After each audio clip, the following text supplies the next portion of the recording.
xaflad ka dhacday hotel Masha Allah ee magaalada Kismaayo isla markaana ay ka soo qayb galeen madaxda isboortiga Jubbaland xubno ka socday qaybaha kala duwan ee bulshada ku dhaqan degmada Kismaayo ayuu gudoomiyaha isboortiga Jubbaland Cabdi Maxamed Axmed Cabdixaaq waxa uu uga dhawaaqay guddiga xiriirka kubadda cagta ee gobolada Jubbooyinka gudoomiyaha isboortiga Jubbaland Mudane Cabdixaaq ayaa waxa uu sheegay in isboortiga gobolada Jubbooyinka uu marayo meel aad u wanaagsan isagoo xusay inay xiriiro la sameeyeen xiriirka kubadda cagta adduunka ee FIFA ka oo uu sheegay inuu aqoonsaday xiriirka isboortiga ee Jubbaland isagoo xusay in ay dardar gelin doonaan isboortiga gobolada Jubbaland magacaabida xiriirka kubadda cagta ee Jubbaland State waxa aan rabaa dadweynaha ku nool Jubbaland State in aan u sheegno in aan dacwad ku rognay xiriirka kubadda cagta ee Soomaaliya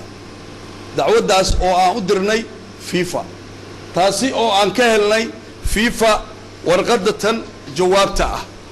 oo ay nagu ictiraafayaan in aan nahay xiriirka kubadda cagta ee Jubbaland State en marka hore xibnaha ka kooban xiriirka kubadda cagta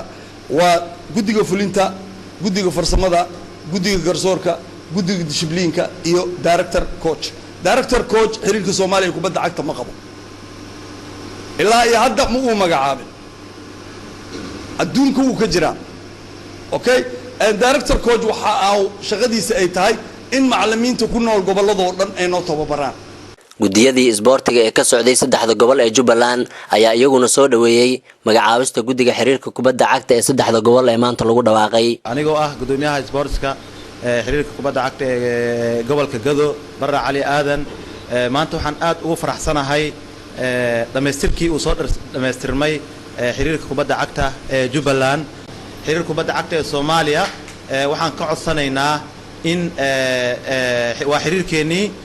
waana xiriir u dhisan Soomaaliya oo dhan qolo gooniya uma dhisno degmo gooniya uma dhisno xaafad gooniya uma dhisno waxaan ka codsanaynaa annagu hadaan nahay xiriirka kubadda cagta ee Jubbaland oo noogu yahay masraxaaq in si dastuurka waafaqsan aan u helno xuquuqdeena ee saddexdan gobol si la mid ah gobolada kaleeto anigoo ah ka socda Jubbada Dhexe juudu xooglan u soo marnay Jubbada Dhexe jiddeeran soo marnay inaan ka qayb galno xuquuqdeena ka dhacsano gudoomiyaha saddexda gobol ee Jubbada Hoose iyo Jubbada Dhexe iyo Gedo Mr. Cabdi Maxamed Axmed Cabdixaaq oo muddo dheer sports annagana sports ka horanahay waan ku faraxsanahay annaga iyo guddigeena maanta inaan dhisano waxaan ku faraxsanahay wax walba waa taageerina